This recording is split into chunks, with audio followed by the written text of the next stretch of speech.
Allah Ta'ala tidak terima dah.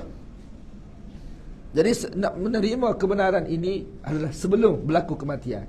Apabila berlaku kematian, baru nak terima kebenaran. Ini perkara yang tidak akan diterima oleh Allah Subhanahu Wa Ta'ala.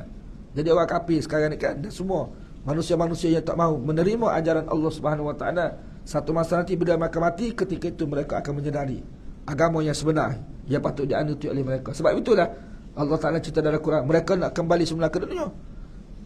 Mereka nak kembali semula ke dunia. Mereka nak beriman, mereka nak beramal soleh. Sedangkan mereka sudah berada di satu tempat, satu keadaan yang mereka tidak boleh kembali lagi ke dunia. Tiba-tiba minta nak kembali, mana boleh? Barzakh. Barzakh ni makna satu